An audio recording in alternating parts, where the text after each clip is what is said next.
उनका स्वागत करते हैं, अभिनंदन करते हैं और उनसे अनुरोध करते हैं कि कृपया वे मंच पर आसन भी ग्रहण करेंगे। माननीय मुख्यमंत्री जी, माननीय राज्यसभा के सभापति महोदय जी, माननीय उप मुख्यमंत्री जी, आप सभी मंच पर पधार रहे हैं। हम अनुरोध करते हैं डॉक्टर कुमुद शर्मा जी से, कुलपति महात्मा गांधी अंतर्राष्ट्रीय विश्वविद्यालय, की वे मंच पर आसन भी ग्रहण करें। हम अनुरोध करते हैं श्री अनंत विजय जी से कि वे ससम्मान मंच पर अपना स्थान ग्रहण करें। हम अनुरोध करते हैं डॉक्टर सुशील त्रिवेदी जी से कि वे मंच पर आसन भी ग्रहण करें। हम अनुरोध करते हैं श्री शशांक शर्मा जी से कि वे मंच पर स्थान ग्रहण करें।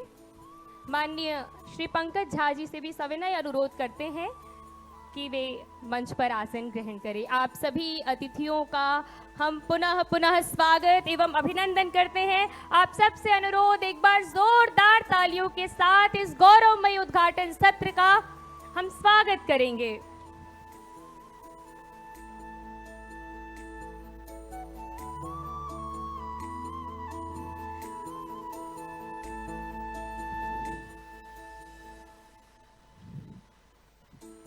माननीय अतिथियों से अनुरोध है कि ससम्मान मंच पर आसन ग्रहण करेंगे। कीर्ति भनिति भूति भली सोई, सुर सरि सम सब कहाँ हित होई।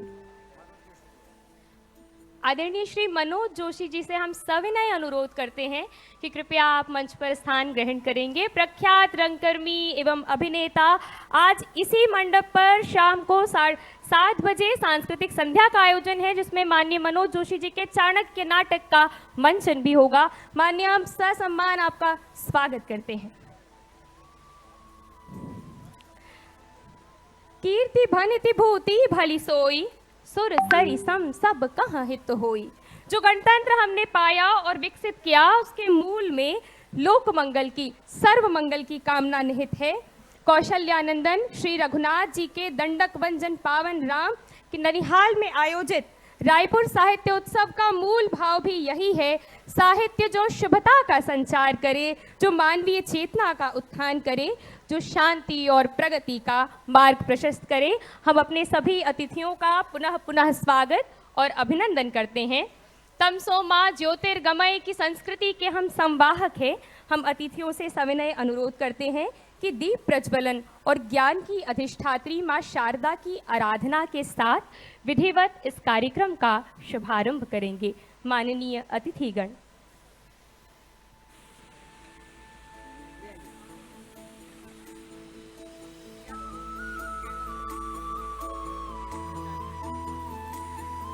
या कुन्देन्दु तुषारहार धवला, या शुभ्र वस्त्रावृता, या वीणावरदण्ड मण्डितकरा, या श्वेत पद्मासना,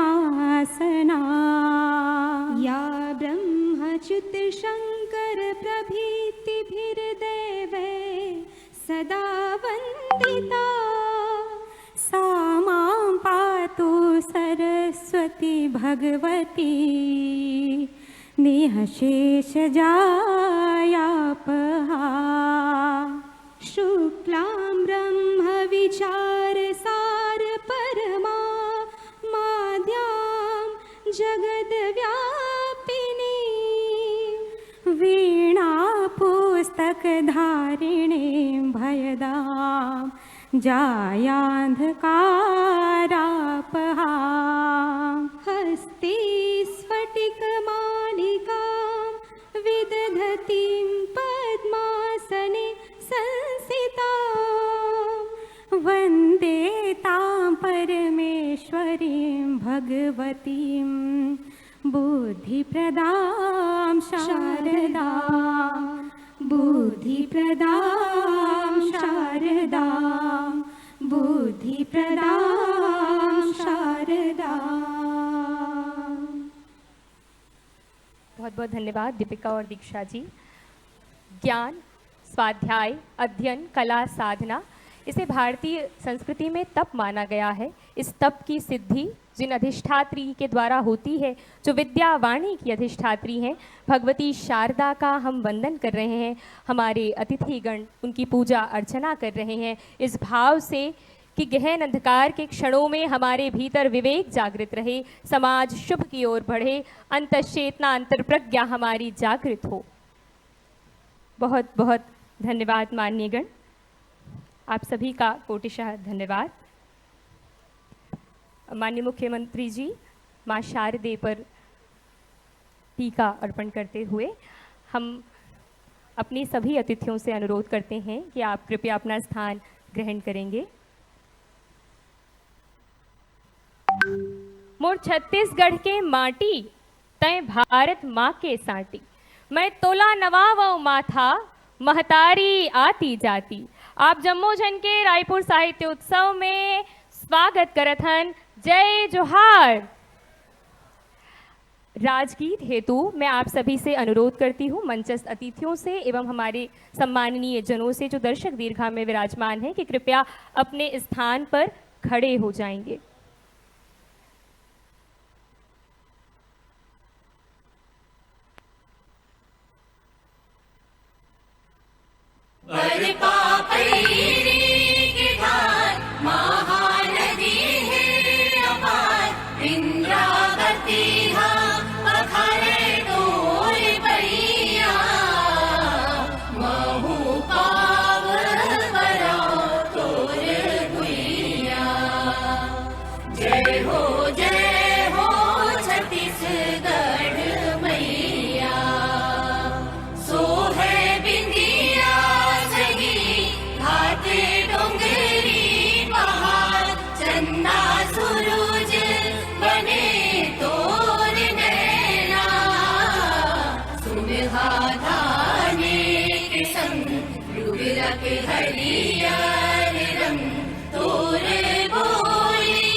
बहुत बहुत धन्यवाद।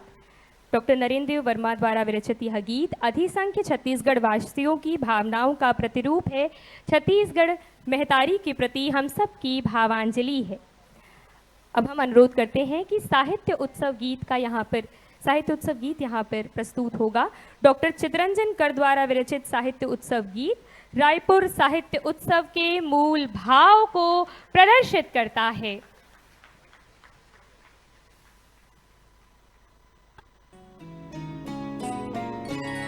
संस्कृति का संस्कार रूप साहित्य अमर है। संस्कृति का संस्कार रूप साहित्य अमर है। जनमन का उद्धार रूप साहित्य अमर है। संस्कृति का संस्कार रूप साहित्य अमर है।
का संस्कार रूप साहित्य अमर है।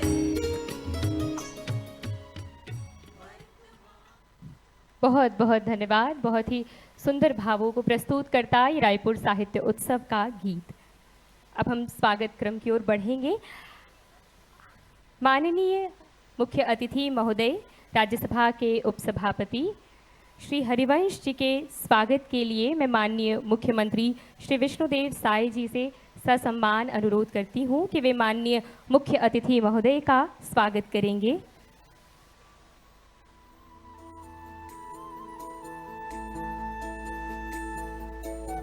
आपसे अनुरोध है कि स्वागत के इस क्रम में आपकी करतल ध्वनियां मंच के साथ सम्मिलित हो। माननीय मुख्यमंत्री जी पुष्पगुच्छ और गमछा भेंट कर मुख्य अतिथि महोदय का स्वागत करते हुए बहुत बहुत धन्यवाद माननीय।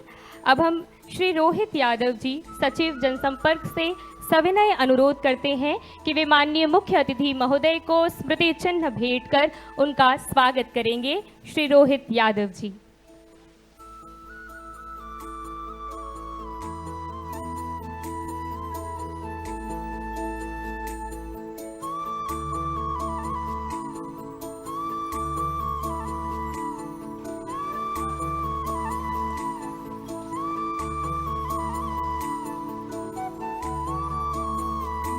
बहुत बहुत धन्यवाद सर। छत्तीसगढ़ देश प्रदेश के ख्यातिलब्ध साहित्यकारों, विचारकों और रचनाकारों के विराट संगम का साक्षी बने और विमर्श के महाकुंभ का आयोजन राज्य की राजधानी में हो, यह परिकल्पना माननीय मुख्यमंत्री जी की थी और आज माननीय मुख्यमंत्री जी ही समारोह की अध्यक्षता कर रहे हैं। माननीय मुख्यमंत्री जी के स्वागत के लिए मैं आयुक्त जनसंपर्क श्री रवि मित्तल जी को ससम्मान मंच पर अनुरोध आमंत्रित करती हूँ। वे गमछा भेंट कर, पुष्पगुच्छ प्रदान कर और स्मृति चिन्ह भेंट कर माननीय मुख्यमंत्री जी का स्वागत करेंगे, जिनकी कल्पना से, जिनकी प्रेरणा से आज छत्तीसगढ़ की राजधानी रायपुर में यह सुंदर 3 दिवसीय साहित्य महोत्सव का आयोजन हो रहा है। आपकी करतल ध्वनियों के साथ माननीय मुख्यमंत्री जी का हम अभिनंदन करेंगे।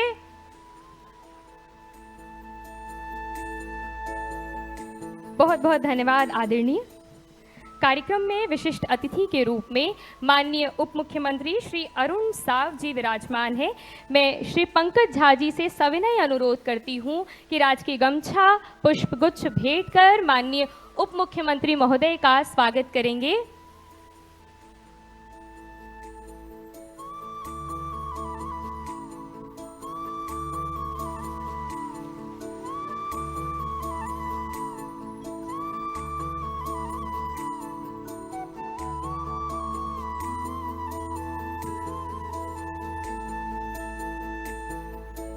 श्री पंकज झा जी, श्री शशांक शर्मा जी माननीय उप मुख्यमंत्री महोदय को स्मृति चिन्ह भेंट करते हुए बहुत बहुत धन्यवाद आदरणीय। कार्यक्रम में विशिष्ट अतिथि के रूप में उपस्थित हैं महात्मा गांधी अंतर्राष्ट्रीय हिंदी विश्वविद्यालय की कुलपति महोदया, साहित्य अकादमी की उपाध्यक्ष और प्रख्यात लेखिका प्रोफेसर कुमुद शर्मा जी। उनके स्वागत के लिए मैं ससम्मान श्री शशांक शर्मा जी से अनुरोध करती हूँ कि वे स्मृति चिन्ह भेंट कर, पुष्पगुच्छ प्रदान कर महोदया का स्वागत करेंगे। महोदया, आपकी उपस्थिति हम सब के लिए अत्यंत गौरवान्वित करने वाली है। आपका पुनः पुनः स्वागत एवं अभिनंदन।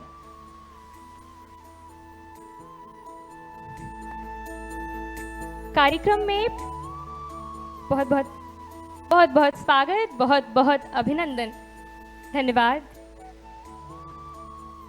कार्यक्रम में प्रख्यात रंगकर्मी एवं अभिनेता श्री मनोज जोशी जी हमारे बीच विराजमान हैं। विशिष्ट अतिथि के रूप में हम उनके स्वागत के लिए श्री विश्वरंजन जी से सविनय अनुरोध करते हैं कि वे मनोज जोशी जी का स्वागत करेंगे। हम श्री शशांक शर्मा जी से, हम श्री पंकज झा जी से भी अनुरोध करते हैं कि वे ससम्मान हमारे मनोज जोशी जी का स्वागत एवं अभिनंदन करेंगे।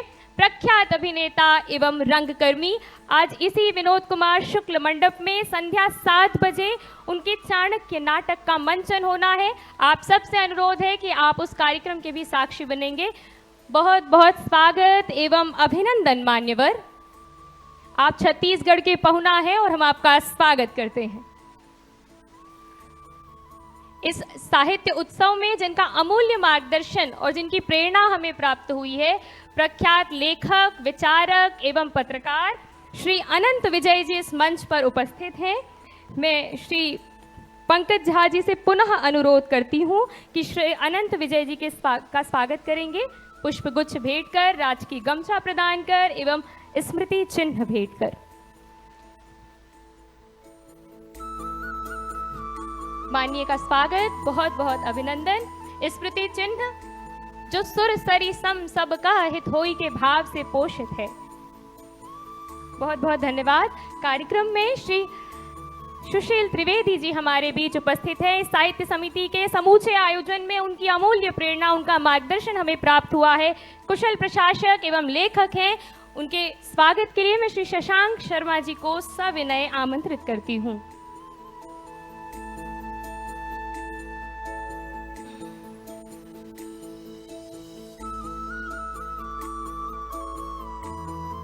पुष्पगुच्छ भेंट कर और राजकीय गमछा और स्मृति चिन्ह के साथ माननीय सुशील त्रिवेदी जी का स्वागत। श्री पंकज झा जी डॉक्टर सुशील त्रिवेदी जी को स्मृति चिन्ह भेंट कर रहे हैं। बहुत बहुत स्वागत एवं अभिनंदन। आप सभी का पुनः पुनः स्वागत एवं बहुत बहुत आभार। माननीय मुख्यमंत्री जी की कल्पना और उनकी प्रेरणा थी साहित्य उत्सव के पीछे। उनके मार्गदर्शन में ही विगत 3 महीनों से रायपुर साहित्य उत्सव की समिति, जिसमें श्री अनंत विजय जी, श्री शशांक शर्मा जी, श्री पंकज झा जी, डॉक्टर सुशील त्रिवेदी जी, श्री संजीव सिन्हा जी, डॉक्टर जयमती कश्यप जी एवं पूरी टीम ने प्राणपण से परिश्रम किया है, जिससे यह आयोजन मूर्त रूप ले रहा है। आज अतिथियों के स्वागत के लिए और स्वागत भाषण के लिए मैं छत्तीसगढ़ साहित्य अकादमी के अध्यक्ष श्री शशांक शर्मा जी को ससम्मान मंच पर आमंत्रित करती हूँ।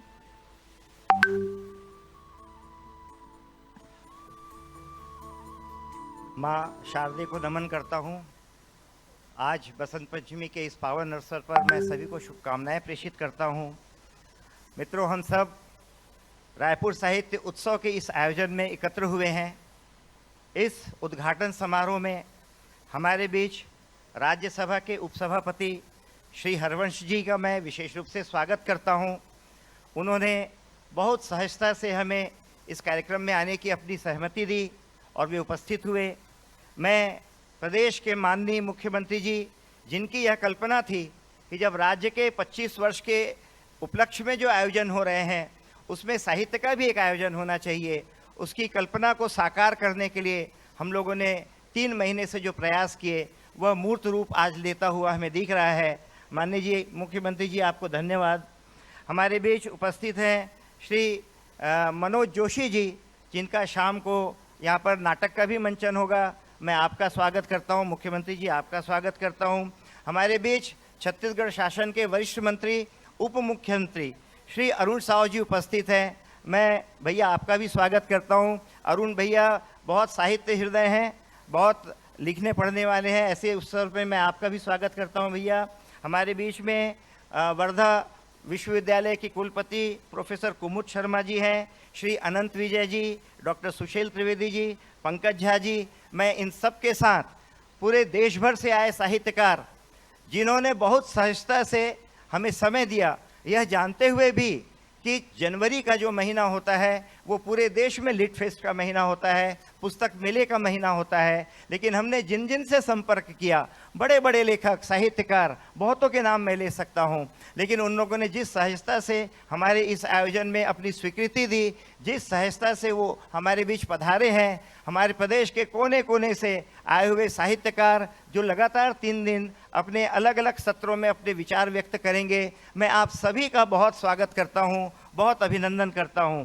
मित्रों, ये जो आयोजन है यह मात्र 3 दिन का हम नहीं मान सकते। इसके पीछे 3 माह का अथक परिश्रम है और इसके पीछे एक कल्पना है कि हम पिछली पीढ़ी को आने वाली पीढ़ी के साथ, साहित्य के साथ कैसे जोड़े। तो इस जो आयोजन है इसका प्रभाव आने वाले समय भी हमको छत्तीसगढ़ में, रायपुर में देखने को मिलेगा। मैं एक बार पुनः आप सभी का हृदय से स्वागत करता हूं, अभिनंदन करता हूं। धन्यवाद।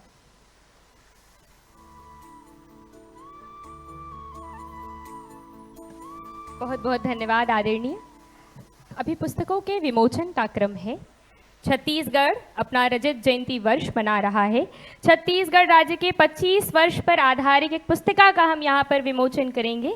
मैं अनुरोध करती हूँ माननीय अतिथियों से कि वे इस पुस्तक का विमोचन करेंगे। आदरणीय मुख्य अतिथि महोदय, आदरणीय अध्यक्ष महोदय, आदरणीय विशिष्ट अतिथि महोदय एवं मंचस्थ सभी सम्माननीय अतिथियों से हमारा अनुरोध। हिरण्यगर्भा हमारी छत्तीसगढ़ की यह धरा जो अपने विकास यात्रा की ओर सतत बढ़ रही है, चतुर्दिक विकास कर रही है, उस पर आधारित हमारी यह पुस्तिका। आपकी तालियां मंच के साथ सम्मिलित हो, करतल ध्वनियों के साथ आप अभिनंदन करेंगे। बहुत बहुत धन्यवाद मान्यवर। माननीय अतिथियों का बहुत बहुत आभार। अगले क्रम में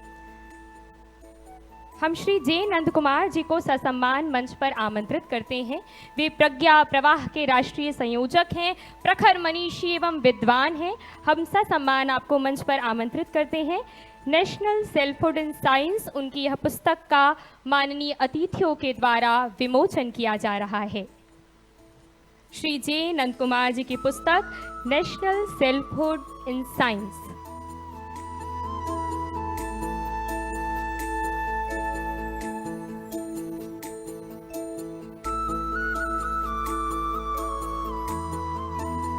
श्री जे नंद कुमार जी की पुस्तक नेशनल सेल्फहुड इन। प्रभु श्री राम के ननिहाल रायपुर, छत्तीसगढ़ रायपुर की इस धरती में हृदय से स्वागत करता हूं, अभिनंदन करता हूं। और मैं विशेष रूप से आज के कार्यक्रम के मुख्य अतिथि श्री हरिवंश जी का पूरे छत्तीसगढ़ के तरफ से उनका अभिनंदन करते हैं। उन्होंने अपने कीमती समय निकालकर आज हम लोगों के बीच में पधारे हैं। हम सब लोग आपको सुनने के लिए लालायित हैं। ये 3 दिनों तक रायपुर साहित्य उत्सव 2026 के रूप में साहित्य का महाकुंभ सजेगा। इस उत्सव में भाग लेने प्रदेश एवं देश के विभिन्न राज्यों से 120 ख्याति प्राप्त साहित्यकार हिस्सा लेंगे। आयोजन के दौरान कुल 42 साहित्य सत्रों का आयोजन होगा, जिसमें समकालीन सामाजिक, सांस्कृतिक, राजनीतिक विषयों पर गहन विमर्श किया जाएगा। यह गणतंत्र का अमृत काल भी है और हमारे राज्य की स्थापना का रजत जयंती वर्ष भी है। मैं आप सब लोगों को उसकी भी शुभकामनाएं देना चाहूँगा। यह उत्सव का समय है। लगातार हम लोग अपने प्रदेश में उत्सव मना रहे हैं और 1 तारीख जो स्थापना दिवस था हमारे प्रदेश का, उस दिन हमारे देश के यशस्वी प्रधानमंत्री श्री नरेंद्र मोदी जी हम लोगों के बीच में विराजमान थे।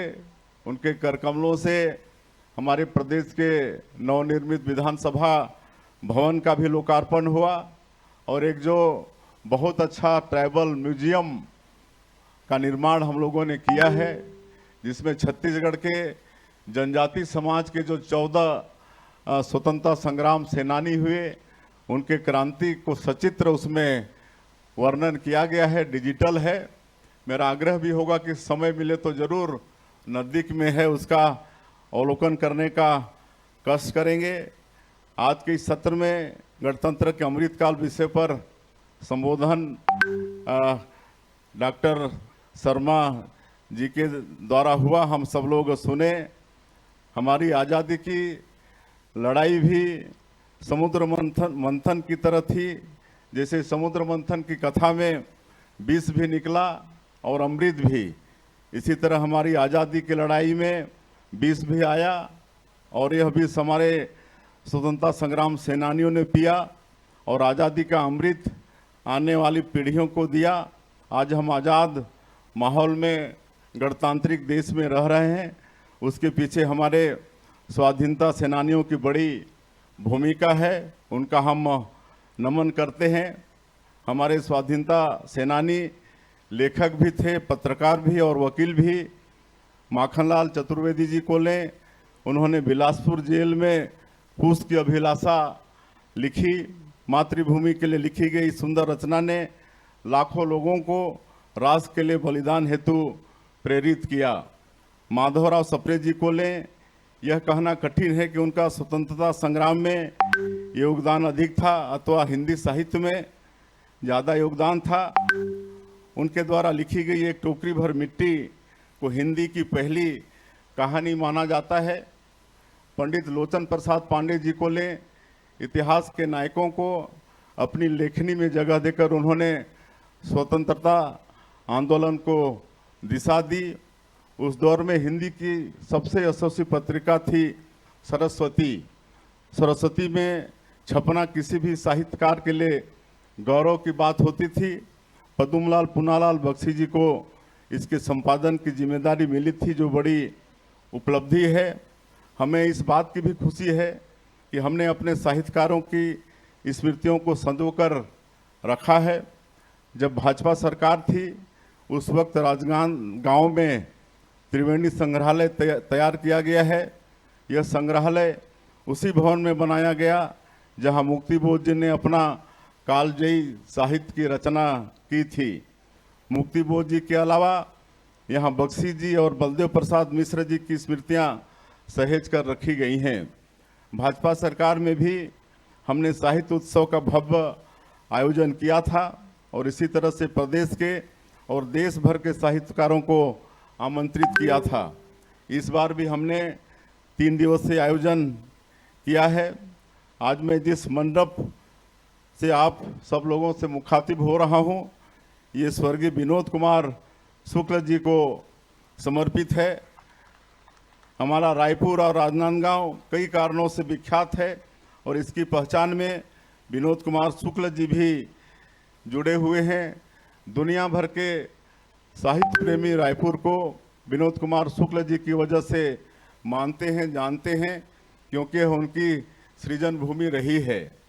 अनेक बार शुक्ल जी से मिलने का सौभाग्य मुझे प्राप्त हुआ। वे सरल सहज व्यक्तित्व के धनी थे। इतने बड़े लेखक होने के बावजूद विनम्रता उनमें कूट कूट कर भरी थी। छत्तीसगढ़ की संस्कृति के प्रति, छत्तीसगढ़ के लोगों के प्रति उनमें गहरा अनुराग था। एक मंडप हमने श्यामलाल चतुर्वेदी जी के नाम पर रखा है। छत्तीसगढ़ी संस्कृति को लेकर उनका काम विशिष्ट है। एक मंडप हमने लाला जगदलपुरी के नाम पर रखा है। जो भी उनसे मिलता था वो वही कहता था कि मैंने एक ऋषि से मुलाकात की है। बस्तर की संस्कृति को सहेजने, यहाँ के लोकगीतों को देश दुनिया के पटल पर रखने में उनकी बहुत बड़ी भूमिका थी। अनिरुद्ध नीरव जी ने अपने नवगीतों के माध्यम से एक जादू सा कायम किया। नीरव जी के नाम पर भी एक मंडप हमने इस परिसर में रखा है। रायपुर साहित्य उत्सव में हमने एक कार्यक्रम हमारे श्रद्धेय नेता अटल बिहारी वाजपेयी जी की स्मृति में भी रखा है, काव्यपाठ भी रखा है। अभी हमने अटल जी का जन्म शताब्दी वर्ष मनाया है। वे हमारे राज्य के निर्माता भी हैं। उन्होंने हम लोगों को छत्तीसगढ़ राज्य बना के दिया है। उनको भी हम नमन करते हैं और हर वर्ष उनकी जयंती को हम लोग सुशासन दिवस के रूप में मनाते हैं और काव्य पाठ भी कराते हैं। अटल जी ने अपनी राजनीति से देश को योगदान दिया ही, अपने कविताओं से भी करोड़ों लोगों को उन्होंने प्रेरणा दी। उनकी कविता हार नहीं मानूंगा, रार नहीं ठानूंगा, काल के कपाल पर लिखता मिटाता हूँ, गीत नया गाता हूँ, न जाने कितने लोगों को प्रेरणा दी। वे कवि हृदय थे। उनकी संवेदनशीलता ने उनकी राजनीतिक सोच को भी गढ़ा और इसका असर उनके निर्णयों में भी दिखता था। जब अमृतकाल में गणतंत्र की बात आती है तो हमें हमारे साहित्यकार भी याद आते हैं, जिन्होंने लोकतंत्र सेनानियों के साथ कदम से कदम मिलाते हुए इमरजेंसी का भी विरोध किया था।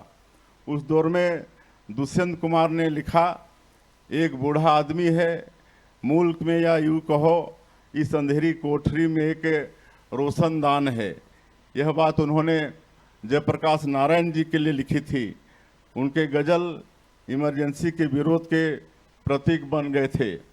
यह कविता की ताकत है। कविता अन्याय का प्रतिरोध हमेशा करना सिखाती है। आज जिस तरह से अनेक साहित्य प्रेमी रायपुर साहित्य उत्सव के सुंदर आयोजन में जुटे हैं, जिनमें युवा पीढ़ी के लोग भी काफ़ी संख्या में नज़र आ रहे हैं, तब महसूस होता है कि प्रदेश में साहित्य का वातावरण कितना उजला है। मुझे विश्वास है कि 3 दिन तक चलने वाला यह आयोजन एक मील के पत्थर की तरह होगा, जिसे वर्षों तक याद किया जाएगा। मैं इस मौके पर और ज़्यादा नहीं कहते हुए फिर से एक बार पूरे छत्तीसगढ़ के तरफ से आज के मुख्य अतिथि श्री हरिवंश जी को, जिन्होंने अपना कीमती समय निकालकर आज यहाँ पधारे हैं, उनका बहुत बहुत धन्यवाद करते हुए, और इस अवसर पर हमारे प्रदेश के एक हास्य कवि बहुत प्रख्यात हुए सुरेंद्र दुबे जी, उनको भी मैं इस अवसर पर याद करता हूँ, उनको भी नमन करता हूँ। और एक बार पूरे देश और प्रदेश से आए सभी साहित्यकारों का, साहित्य प्रेमियों का, सबका अभिनंदन करते हुए अपनी बात समाप्त करता हूँ। जय हिंद, जय छत्तीसगढ़।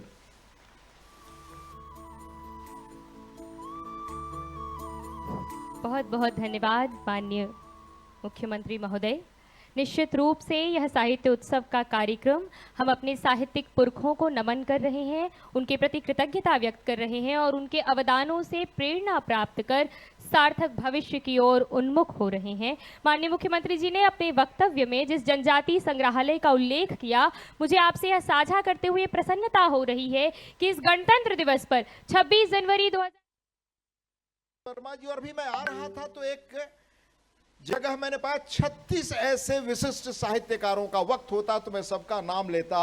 उनका आपने एक अलग से उनकी स्मृति में बहुत सुंदर जगह बनाई है। इसलिए आदि से अनादि तक का यह साहित्य उत्सव का फलक बड़ा विस्तृत है। मैं पेशे से पत्रकार रहा हूं और अर्थशास्त्र का विद्यार्थी रहा। साहित्य पर आपने बोलने के लिए बुलाया तो मुझे शायद बड़े विनोद ढंग से या कभी मजाक के अंदाज में ऑस्कर वाइल्ड ने कहा था, साहित्य और पत्रकारिता में फर्क यह है कि पत्रकारिता पढ़ने लायक नहीं होती, जिसमें अपने को मैं मानता हूं, बाकी लोगों को, पत्रकारों को नहीं, और साहित्य कोई पढ़ता नहीं। तो मित्रों, मुझे जो समय दिया गया मैं कोशिश करूंगा उसमें अपनी बात खत्म करूं, पर अगर 5-7-10 मिनट इधर हो तो आप क्षमा करेंगे, इसलिए भी कि जिस पद पर अभी फिलहाल काम करता हूं उसमें बोलने का मौका नहीं मिलता। लेकिन एक पाठक के तौर पर अभी आपने जयप्रकाश नारायण का नाम सुना।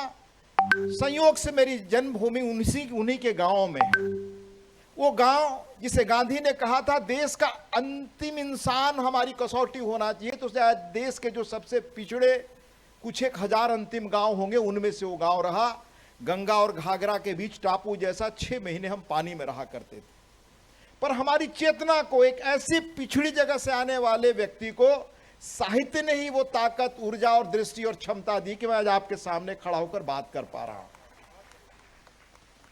बहुत बाद में पढ़ा, लॉर्ड बायरन का कहा कि ए ड्रॉप ऑफ इंक में मेक ए मिलियन थिंग। स्याही की एक बूंद लाखों करोड़ों को सोचने और विचार करने पर विवश करती है, और साहित्य ही वो चीज है, राजनीति नहीं। राजनीति से आगे साहित्य जो इंसान के मन और मस्तिष्क दोनों को बदलता। और मैं अनेक पुस्तकों की सूची आपके सामने रख सकता हूं। आप खुद जानते भी होंगे कि एक पुस्तक, एक विचार, एक लेखक ने दुनिया को कैसे बदला। मैं 1890 के आसपास की एक किताब का जिक्र आपसे करना चाहता हूं, सिर्फ साहित्य की ताकत बताने के लिए। 1890 के आसपास ब्रिटेन कोई ताकत के रूप में नहीं था दुनिया में, या उससे और पहले वो उभर रहा था। तब एक इंजीनियर हुए हर्बर्ट स्पेंसर। उन्होंने जो पेशे से इंजीनियर थे, देखा अपने समाज की हालत, तो उनके मन के अंदर प्रबल इच्छा हुई कि ब्रिटेन हमारा मुल्क दुनिया में कैसे एक जगह बना सके, इसके लिए हम क्या कर सकते हैं। उस व्यक्ति ने अखबारों में लिखना शुरू किया और जो लेख लिखे उसके बाद वो पुस्तक के रूप में कंपाइल्ड हुई, हर्बर्ट स्पेंसर। वह उस किताब का नाम रखा बाद में educational, intellectual, moral and physical. और ये मैं नहीं कह रहा हूं, विल डूरंट, जिन्होंने भारत के बारे में, भारत के अद्भुत अतीत के बारे में जो पुस्तक इंडिया पर लिखी, वो हमारा मुल्क भूल गया आजादी के बाद। पर उस व्यक्ति ने लिखा कि इस पुस्तक ने पूरी दुनिया में इंडस्ट्रियल रिवॉल्यूशन की नींव डाली, नई थिंकिंग की नींव डाली, और ब्रिटेन में तो डाला ही। ये डाला कि क्या जो क्लासिकल लिटरेचर ब्रिटेन में पढ़ाया जाता है, जो विक्टोरियन साहित्य पढ़ाया जाता है, वो इंसान के मस्तिष्क को बदल सकता है, वो देश को महान बना सकता है, बड़ा बना सकता है। और वो कहते हैं, विल डूरंट कहते हैं कि इस पुस्तक का असर पड़ा कि America with no strong tradition, Germany industrialising generation, यानी जर्मनी अमेरिका से लेकर जापान तक सारे, ब्रिटेन तो हुआ ही, सारे इंडस्ट्रियलाइजेशन की ओर, जो इंडस्ट्रियल रिवॉल्यूशन कहते हैं आप, जो मानो, उसकी बुनियाद इस पुस्तक ने डाली। रूस, चीन, वियतनाम, अपने देश में जो भी चीजें आप देखते हैं, साहित्य की भूमिका क्या रही। वॉल्टेयर, मॉन्टेस्क्यू, विक्टर ह्यूगो, 1776 में थॉमस पाइन ने पुस्तक लिखी थी कॉमन सेंस, उसने जॉन स्टुअर्ट मिल की लिबर्टी ने, या अनेक और चीजें मैं आपको गिनाऊं, पर उसका मकसद मेरा कहने का, ये अर्थ बताने का है, शक्ति की ताकत। अपने ही मुल्क में जब बाहरी आक्रमणकारियों के तले हम अपना सब कुछ नष्ट करने की स्थिति में पहुंच रहे थे, तब संत साहित्य ने, जिसमें अधिकांश दलित थे, हमारी चेतना को कैसे आकार दिया, हम कैसे भूल सकते हैं। उस संत साहित्य में छत्तीसगढ़ का बड़ा योगदान है। तो हमारे भक्ति आंदोलन, और उसके बाद 1857 में जो क्रांति हुई, उस पर एक अंग्रेज अफसर ने अध्ययन किया कि ये जो लोकल गीत हैं, जो हमारे यहाँ आल्हा और बाकी चीजें जो भोजपुरी में गाई जाती थी या बाकी जगहों पर, उसका क्या असर था। उसने बुनियाद डाली 1857 की क्रांति की। अंग्रेज अफसर, द इंडियन रिवेलियन, डफ की किताब है, the Indian rebellion, its causes and results. ये जो आल्हा और ये सब बिरहा वगैरह आप देखते हैं, इनकी क्या भूमिका थी। हमारी ट्रेडिशन ओरल रहा है, पर हम पश्चिम के मापदंड से सब चीजें तौलने लगे। और आजादी की लड़ाई में मैं सिर्फ 2 पुस्तकों का हवाला दे रहा हूं, इसलिए क्योंकि मुझे आगे कुछ आपसे कहना है। मैं अपनी बात आप साहित्यकारों के सामने, जो आप हमारी चेतना को समृद्ध करते हैं और जिनसे मेरी इतनी अपेक्षा है, और जिन्होंने मुझ जैसे सामान्य आदमी को आपके सामने खड़ा होकर बात करने का अवसर दिया, उनसे मैं निवेदन करना चाहता हूं। पर उसकी पृष्ठभूमि है। एक सखाराम देउस्कर, आज कम लोग याद करते हैं उनके, मूलतः मराठी, पैदा हुए अनडिवाइडेड बिहार में, लिखा बंगला में देशेर कथा, देश की लूट की कथा। दादा भाई नौरोजी ने जो रेन ऑफ वेल्थ लिखा, इन पर अंग्रेजों ने पाबंदियां लगाई। और हाल के अध्ययन के अनुसार 2 शताब्दियों में $45 ट्रिलियन कैसे विदेशी पूंजी विदेश ले जाई गई भारत की। ये मैं नहीं कह रहा, उत्सव पटनायक और शास्त्री की बात मैं आपको बता रहा हूं। ये साहित्य की भूमिका रही है, क्रांतियों से लेकर समाज बदलाव में, 1857 में, भक्ति आंदोलन में साहित्य ने हमको बदला। अभी 4 दिनों पहले कनाडा के प्रधानमंत्री का डावोस में एक भाषण हुआ, उसको दुनिया बहुत मान रही है कि एक अलग ढंग का भाषण है। उसके मैं सिर्फ 2-3 बड़े छोटे अंश आपको सुनाना चाहता हूं, जिसका ताल्लुक हम में से एक इंसान का है। वो कहते हैं, मैं कोट कर रहा हूं, the rule based order is fading, यानी दुनिया में जो रूल बेस्ड चीजें चलती थी वो खत्म हो रही हैं। That the strong can do what they can, यानी जो मजबूत, ताकतवर, सैन्य दृष्टि से, आर्थिक दृष्टि से, टेक्नोलॉजिकली जो देश मजबूत हैं, वो कुछ भी जो मन में आए कर सकते हैं। And the weak must suffer what they must, और कमजोर लोगों की नियति वही होगी जिसके लिए वो लायक हैं। ये मैं उनका अनुवाद सारांश आपको बता रहा हूं। दूसरा कहते हैं वो आगे, but more recently great powers have begun using economic integration as weapons, tariffs as leverage, financial infrastructure as coercion, supply chains as vulnerabilities to be exploited. आगे, we knew the story of the international rules, यानी पहले भी जो international rules थे उसकी व्यवस्था क्या थी हम जानते थे। Best order was partially false, that the strong would exempt themselves when convenient, यानी उसमें भी मजबूत लोगों को चलती थी उनके कहने